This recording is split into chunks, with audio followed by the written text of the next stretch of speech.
Hello, guys. Welcome to the Wallifornia Virtual Summit 2020. So after a full morning around eSport, it's now time to begin the MusicTech conferences. And what a conference is. MusicTech and Access with an awesome lineup. So it's my pleasure to introduce you Cliff Fluet from 11 Advisory, Inderjit Birdee from AI Music, Claire Mars from Dream Team, Team Exile from Endless, and Jörn Radloff from ByteDance. Guys, the stage is yours.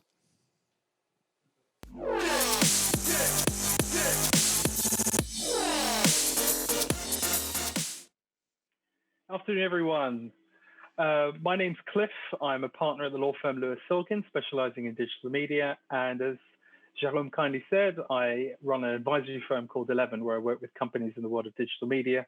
And it's my pleasure and privilege today to be hosting this amazing lineup to talk about music and access and how music tech can enable that. One of the promises of music technology was about promoting greater access for artists, for consumers, for creators, and for value. And we're here to deconstruct whether or not it's a good thing, who it works best for, and how music tech can be used to enhance access for the better.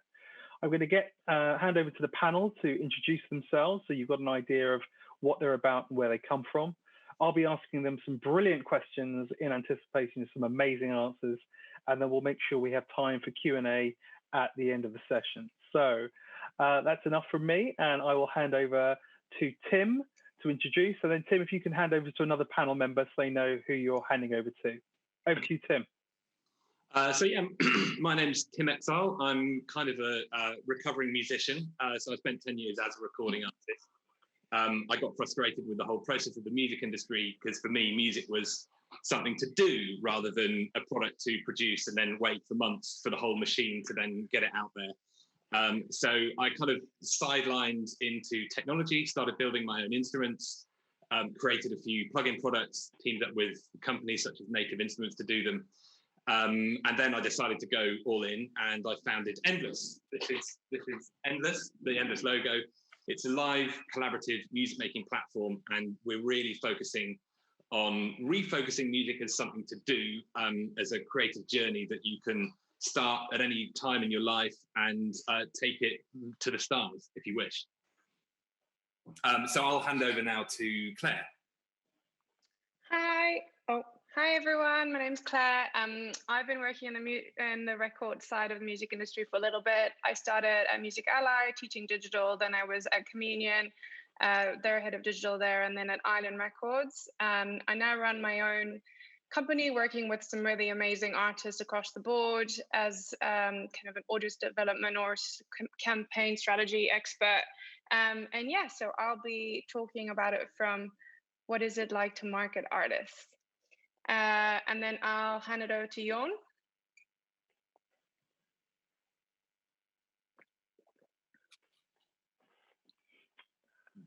Yeah, most 2020 phrase, you're on mute. Right. I get a bonus point for that, yeah? Great.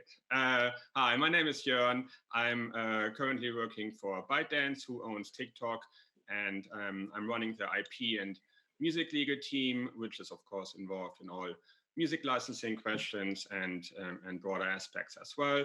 And so my history in the music industry, I'm coming actually from the other side, from the rights holders, and worked for GAMA Collecting Society and was involved in building up ICE, the licensing hub based in London. And I hand over to the last participant. Me, so my name's Inderjit Birdee. I'm co-founder and head of strategy of AI Music. I have actually quite a different background to some of you guys. I come from a corporate and finance background. So that's, for me, it's been fascinating to move into the music space. So what does AI Music do? We have a range of technologies which can actually adapt and shape-shift music for a particular use case or a given context. You know, of course, music connects and resonates with all of us. So how do we effectively utilize and empower artists and brands to connect with their audiences through the power of AI? Great. Thanks very much indeed, Indy. As you can see, we've got 4 global subject matter experts here, all coming at it from a slightly different angle. but all around the world of music and music tech. So I'm going to start with Claire. Claire, you work with some incredible artists, artist managers, and people who want to build a career on themselves, usually outside of the major label system, not exclusively. But which music and technology platforms have allowed for the greatest access and, more importantly, the greatest impact for those artists? I mean, it's just the obvious ones, isn't it? Obviously, everyone's going to talk about the changes of streaming, but I really think what's been a real game changer is social media.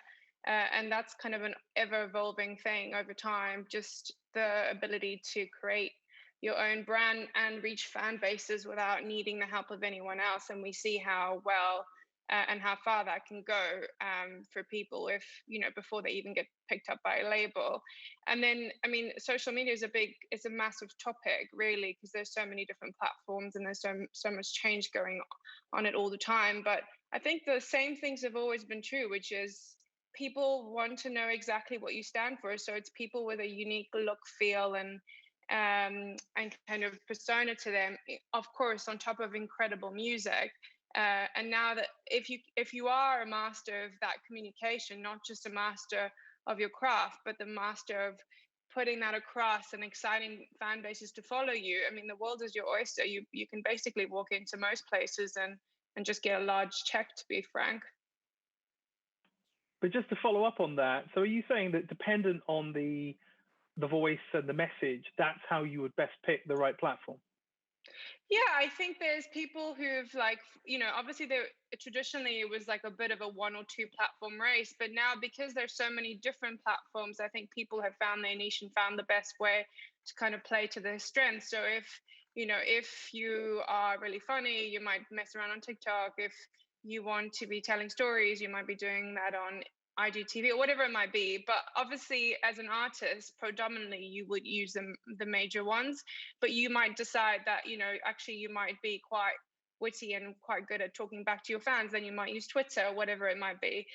So there are definitely different platforms for different strengths.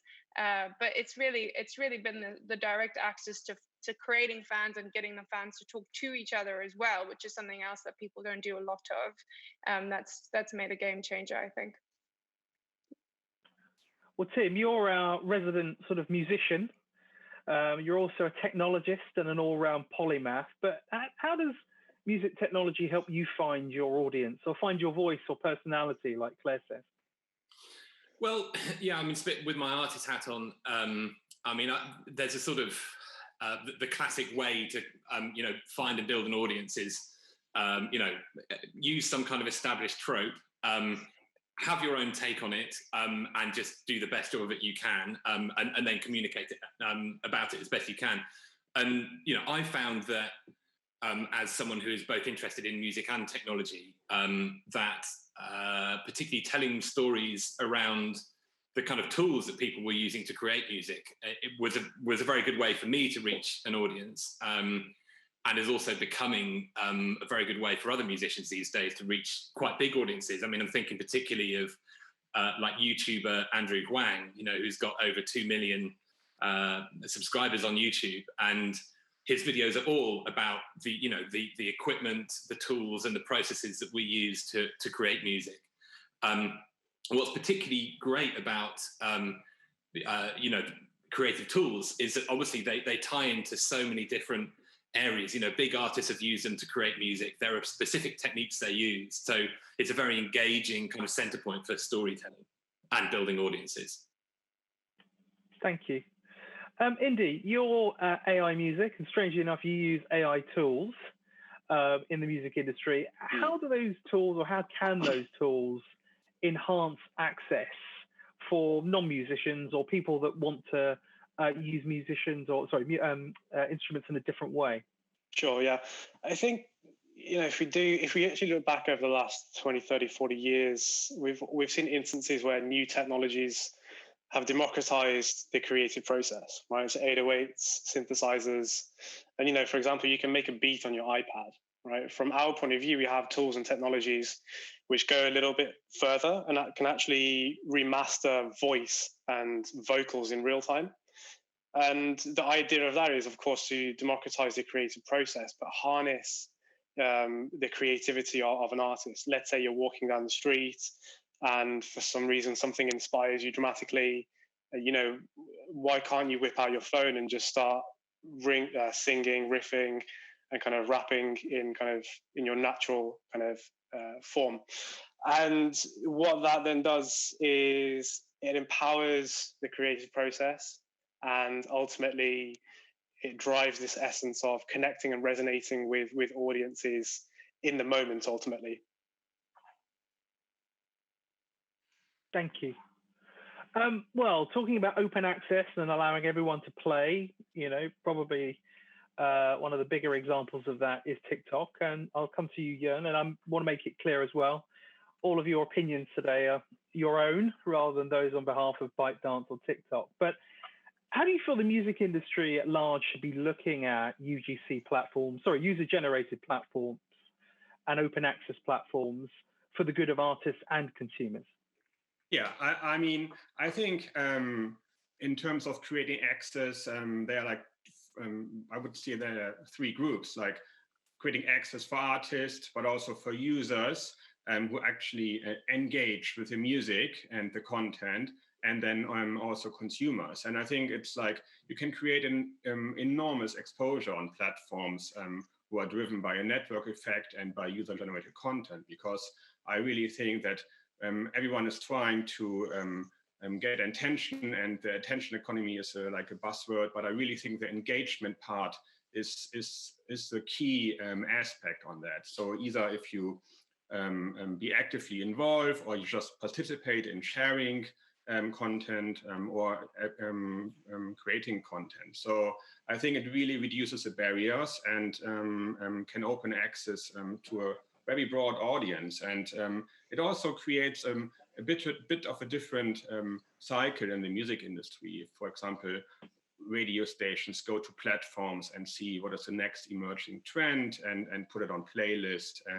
And also from a tech tool perspective, I mean, all these platforms have like photo editing tools, which are quite advanced, and also for music creation tools. It's really also enabling access to these kind of high quality production software one day.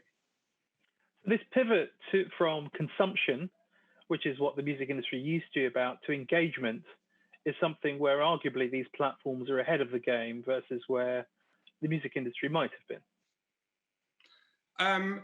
Yes, yes and no. I mean, the music industry, of course, and Claire also knows that it's like is fully aware of that.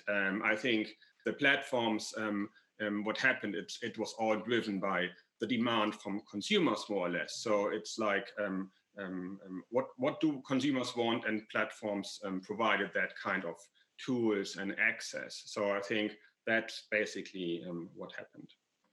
Great, thank you. Claire, I'll come back to you. So I meet many a platform, most weeks saying, we know what artists want and we know what artists need.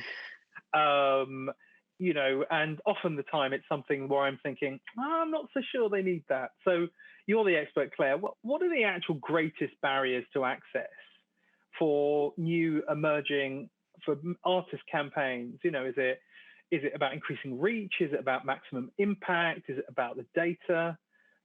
What's the biggest problem, and how do you think technology can help? I think the biggest problem we have is not necessarily any of those. It's like constantly trying to be really creative and finding new ways of engaging fan bases. So, I mean, reach, data, all of those things, they don't really matter when you've tapped into like getting your fans excited and talking. So I think the main problem that we get to with technology companies is that they want us to break their platform rather than, it's like, oh, we have a platform and you could use my platform, and then you put exclusive content on my platform, and then all of your fans will click and download my app, and then we'll give them exclusive content. And that's just like the main pitch that I see time and time and time again, which is, treasure hunt or gamify or like, and it's all for exclusive content. And to be frank, none of those things work ever, like really. So I think unless you've built your platform, basically the main issue is that people are, your platform should work without an artist. If you're relying on a superstar to come in and throw all the fans traffic your way, then you haven't built anything. Then you're basically just piggybacking off what we've built, which is not adding any value. And creating more barriers, right? Exactly, because downloading an app is just, obviously a huge barrier. And so I think you need to be providing a service that we can't do. So you need to be adding value. And then you need to be doing it in the least invasive way possible. So every platform that wants to capture all of this content from, and all this information from people on the sign up and everything, why would I do that? Why would I be building all of your data when I could just be building my own? You need to be giving me a really, really massive reason to go and force people through that all of those barriers, as you said, downloading an app, signing up, creating a profile. No one wants to do that. I don't want to do that. Do you want to download another app? I certainly don't. Do you want to sign into a profile and remember a password and make a username and then forget it and then go get in your email and bring back and verify? Like, no one wants to do that. So just, we just need to be, you need to be building something that's fucking amazing. Sorry, I'm probably not supposed to swear. And then, and then don't make me bring the people to your platform. If it's good, like, TikTok is good. Like, we didn't bring the people, we're now using it, but it wasn't relying on us. They created a really great way for teenagers to feel like a really simple way of creating content. So that's what TikTok got right. Like, it was completely done by mistake, by the way. They were trying to be a learning platform. I mean, I'm sure Jörn will tell you this better than I do. There was like an education platform and then it pivoted. But the point is that they tapped into the zeitgeist, which is like 12, 14-year-olds who wanted to create content that's like kind of makes them look cool, which is what most people want. Like you need to be creating content that makes users look cool. That's what people share on social media, is to look cool or to be funny. Like, those are the two things. And then it was really simple to create as well. It's not too time intensive and it's easy to look good doing it because you're lip syncing and everyone kind of looks cute lip syncing. And so that's tapped into something that works. I mean, we could disagree on that one, but it did. I think my point works because it's a mass platform. So that's a very long-winded answer to. I don't even think I answered your question, but there's my answer. No. I think you did, and I think that's right. Is that the irony is that many of these so-called access platforms just do quite the opposite. So I think you've made the point beautifully. So just sort of switching lenses a bit. Endless. Whilst it's music and collaboration, there's also some really strong gamification aspects there. And in many ways, the gaming world, the video games world, the esports world, they've democratized access and exposure using platforms such as YouTube and now Twitch. What do you think the music industry could learn from the games industry with regard to opening up a wider access? Well, I mean, I think the word gamification has been like grossly misunderstood, and what the mechanics of gamification are, and what the inputs are and what the outputs are. What the games industry has really done right with how they built their games is it's all about skill. It's all about progressing through a kind of ecosystem where you have so any game. Any kind of big, Fortnite obviously is the biggest game at the moment. You've got people who are like absolute whizzes of that, and they go on and win $1 million prizes and something like that. And they build things and build huge communities and so on. I mean, I'm not actually a gamer myself, so I don't know a huge amount of this. So if I'm saying things slightly wrong, then I apologise. But if I understand the main thrust of it. And then at the other end, you've got this experience that anyone can just sort of wander into this experience and have a rewarding, almost kind of creative kind of experience in the game.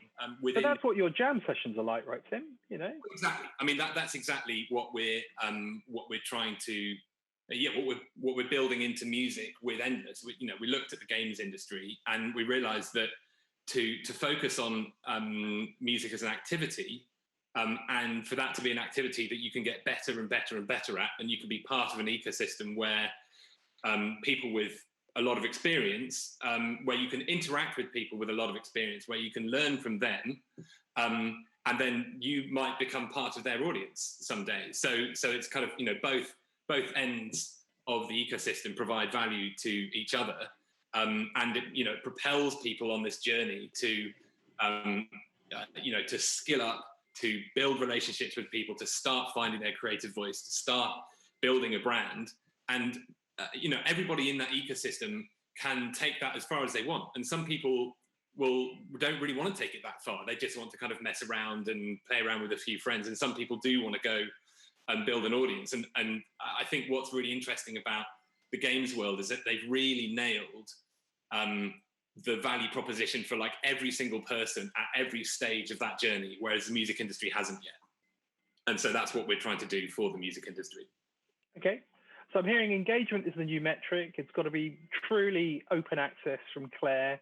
With you, it's a form of collaboration and immersion, as it were. To Indy, I'm just going to sort of shift so that we can draw out the broader themes and talk about how people will access music going forward. And AI music, you transform music not only from a content perspective, but to a context perspective. And why is it that you believe this is how consumers are going to access music going forward? Yeah, I think it's a spectrum, right? I think if we look at all the platforms that we're discussing, we think about TikTok, which is very much kind of active, play with music. You think about your YouTubes of the world, you might go onto YouTube for, let's say, a long form playlist or a mix. But generally, kind of the role of context and how it can impact the actual music itself fits nicely into passive consumption of music, right? So 9 times out of 10, if I'm listening to music, I'm doing something else whilst I'm listening to music. And that for me is an important theme with respect to this media format. So let's say, context is a broad word. Context can mean mood, it can mean activity, it can mean the environment to which I'm in. And how can, for example, AI utilize, let's say, if I'm running, right? How can AI understand that I'm running, and how can it impact my passive listening experience? And ultimately, it's driven from resonance. How do I then connect with my music? How do I connect with my artist, my favorite artist, at any time, anywhere, in any kind of situation?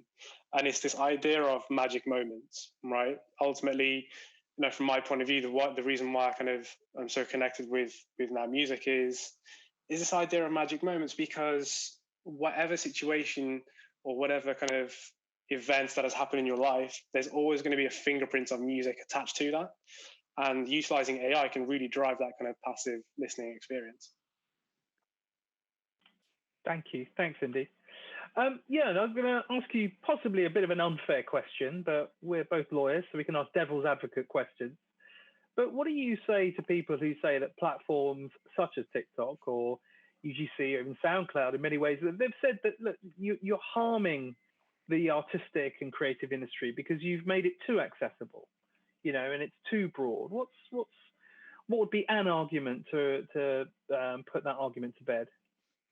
Well, I mean, we don't need to go back to the history, what happened with all these illegal platforms and then the shift to the legal consumption. But I really think this all depends on the execution. So I think also the ball is in both courts. So it's like platforms need, of course, to pay attention to the demands and the needs from the creative sector, but also the creative sector needs to pay attention that music doesn't become a commodity. And it's like there always needs to be a bit of a curation and context in enabling via these platforms. So, and I really think a platform is there to provide a neutral space to promote creative expression or artists, and really utilizing the technology to connect the artists and creators with the fans and the users. And I really think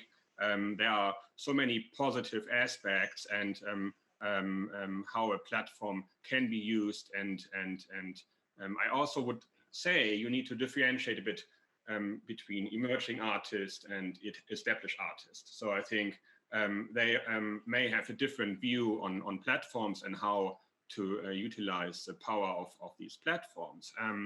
But in general, it can also open very positive things. So Spotify just added lyrics, live lyrics to their service, which is amazing. A couple of years ago, YouTube added publisher credits under the videos, which then also gives exposure to songwriters and other creators in this context. So I really think there's a lot of things platforms can help creators and artists to get exposure, but also to deliver context and enable engagement. Thank you. Right, I'm probably going to go for a lightning round with the panel before taking some questions from the audience as well. So some short, sharp insights I'd appreciate. So Claire, how do you think that artists and managers and labels need to work more closely with tech platforms? There's always a sense that they're almost somehow working against each other. How do you think that they could and should work more closely together? I think that tech companies just need to make the effort to understand how the music industry works a little bit, and appreciate that, you know, it's the main thing is, as I said, don't rely on exclusive content. Everyone needs exclusive content. Make it try to go for shareability. So these are the things that we struggle with. We don't want it to be exclusive content specific because we're tired of every single Joe Schmo asking for it. Make it shareable. So the main thing is it needs to be really easy to travel, and it needs to be easy to kind of make it so that the fans can communicate together. So if it can build communities, that's really, really good.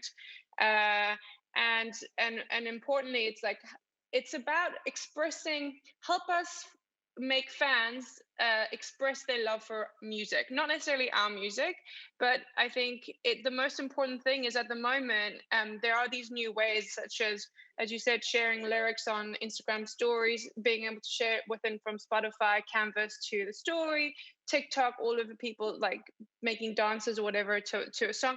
All of that is like letting fans basically show their record collection, which we don't do anymore. And that's what we're constantly trying to look for. Make it easy for fans to show off their record collection. That's, I think, what we're looking for, without any barriers to entry, if possible. Brilliant. Thank you, Claire.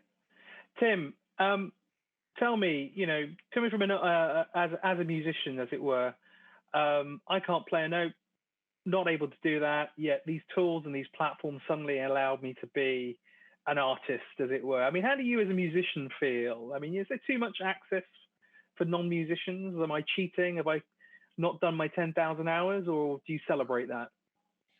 Well, if you think of music as content that needs attention, then yeah, that kind of necessitates this idea that everybody's competing for this top spot, for this, you know, there's not enough attention to go round at all. So if you have these kind of like young upstarts who've got these, you know, very easy to use tools that really they're just kind of like patchworking together stuff that's been made by other people, then obviously that challenges the whole system, and the people who do put the 10,000 hours in to get to the very top of this iceberg, to get attention for their content, are obviously going to feel aggrieved. But if you look at music as a creative process, we think of music as part of a process economy rather than a product economy, then everything is valid. Because it's all about activity, it's all about interactivity, it's all about building relationships, doing things together, and being part of you know, a sort of progressive ecosystem where everybody gets to build skill. I'd say something along those lines. Thanks. Well, that's perfect segue to indie, really, because again, AI music. You mentioned you've got these tools for voice, and you know, for non-musicians and musicians alike. I mean, you know, there are some musicians who look at AI music, not your company, but the concept in general, and see it as a threat. There's other people that see it as a kind of a distancing thing. There's other people who feel it's, again, a cheap technology. To what extent, is that democratization of access going to bring value rather than take away value? Yeah, obviously I'm biased, but AI within the music space should be seen as a tool and as a facilitator. A couple of years ago, we worked with around 50 artists, whereby we'd work with them, they'd come in, record, and using our technology, we would take one static song and expand that into multiple variants in terms of genre, in terms of mood.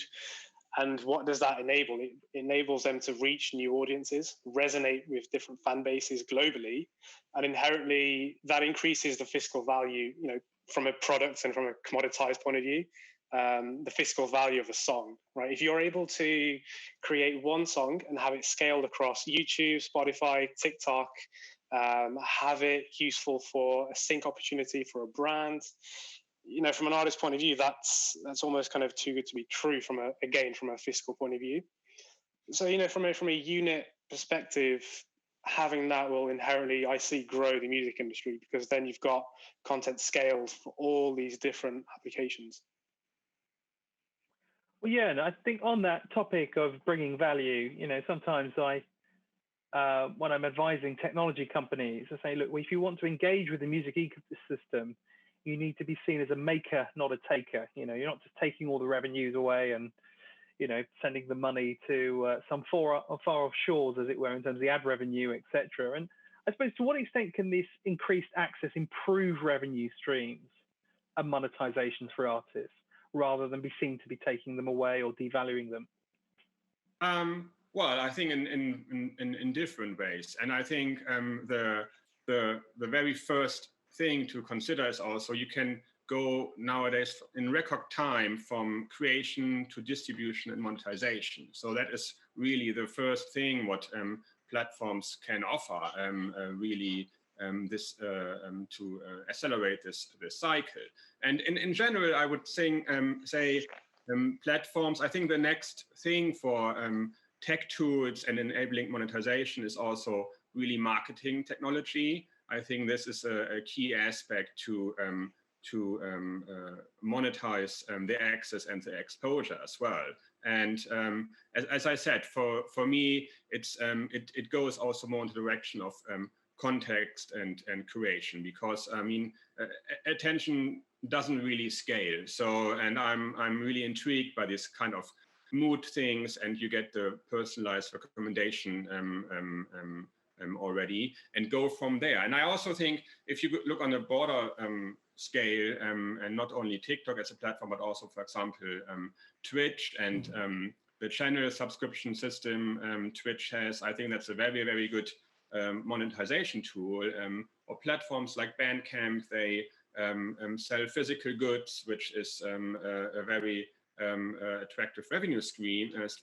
And I mean, nowadays, live streams we have on the Chinese version of TikTok, there was one nightclub got $100,000 for one live stream. So, and I personally, when it comes to monetization, don't like the word like gifting or tipping. I rather would call it micropayments. And I think micropayments is definitely, at least in the Western world, untapped source, and that can create a lot of revenue.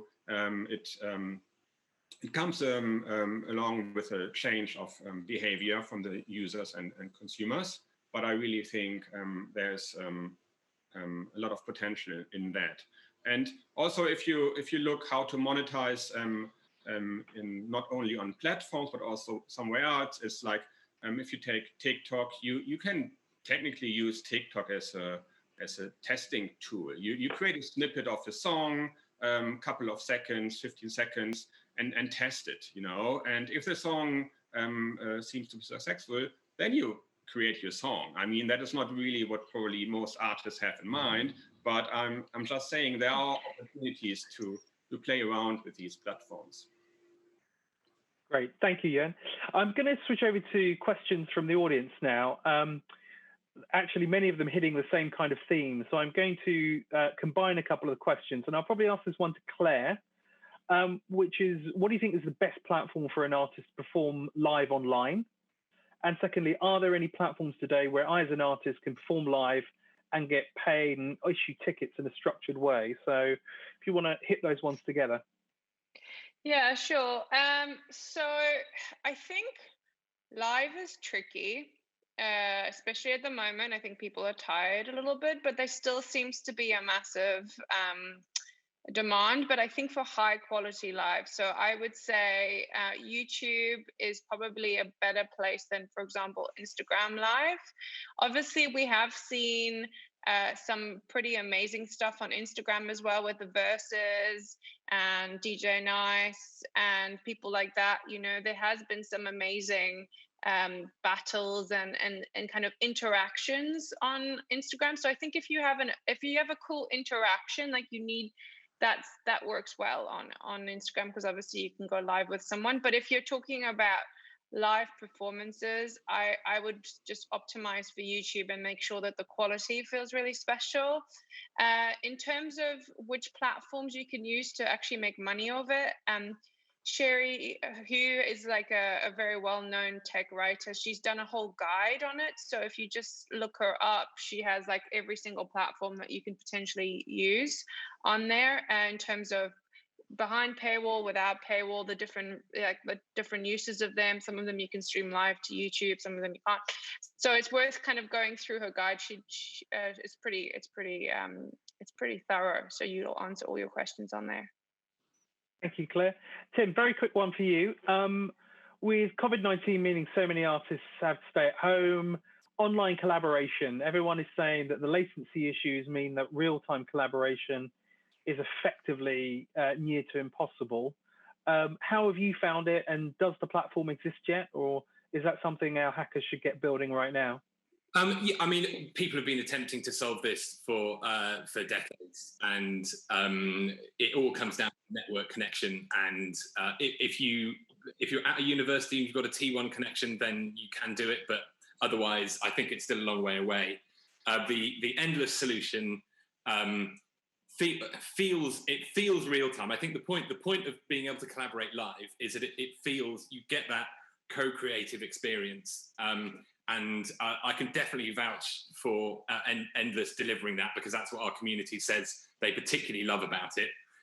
But the way we do it, I won't get into the technical details, but it gets around the problems of network latency. It operates more like a chat room. So you download the Endless app, have a play with it, and go and join the community. And I think you'll experience how real-time asynchronous collaboration can feel, it delivers the promise of synchronous collaboration, I'd say. But that's also my job to say that. It is indeed. Thank you very much indeed. Well, look, guys, it's almost time to wrap up, but just to sort of leave the audience with a bit of a tantalizing, I'm just going to go around the room and just get a few from which of the technologies are most exciting you about the future of access and engagement. Claire. Oh God, I hate this question. I don't get excited about anything else than using the platforms that already exist really, really well. I think that's my key thing. I'm always like, I'm not the tech person, I'm the marketing person. So I let the tech guys work out the fancy new tools, and I'll just use the ones that have got loads of users on them very well. All right, then I'll hand over to a tech nerd. Tim. Well, I think once we start moving over towards this kind of skills and process view of music and creativity, being on a creative journey, I think we're already seeing people getting really excited about what people are doing with Raspberry Pi and kind of musical layers on that, like Sonic Pi and like the Beagle Bone and the Bella. I mean, this is all super niche stuff right now, but what people are doing in these communities with very hackable hardware, making musical instruments, I think that's actually going to become quite big. Indeed. I think the Chinese market, they've written the playbook on how to do it. The Western world needs to look at this. I think that's everything from live streaming, consumption technologies, enabling technologies such as AI, business model innovation such as micropayments, and the entire infrastructure which sits around that, from creating, consumption to monetizing. I think it's going to be a lift and shift, and the Western world, it's a matter of time before that ecosystem is here. Well, that's a perfect point to hand over to you, Jörn. Well, I actually agree with that on a meta level. I think for when it comes to really the recommendation tools that you get out of your algo bubble and really discover music which is suitable for your mood, or and it gives you also more of a discovery. I think that's something which is definitely needed and important. And on a broader scale, I actually would say, when it comes to live stream and in the current environment, VR will be something which is not ready really now for end consumers, but I think there will be, they need to accelerate that. And I think that will be something really interesting to see how the consumer behavior can and will shift into that kind of technology. Brilliant. That is a perfect way to end an incredible panel. My deepest thanks to Claire, to Tim, to Jörn, to Indy. Thank you very much, Steve, for sharing your insights as well. And I will hand back with huge thanks to Jérôme.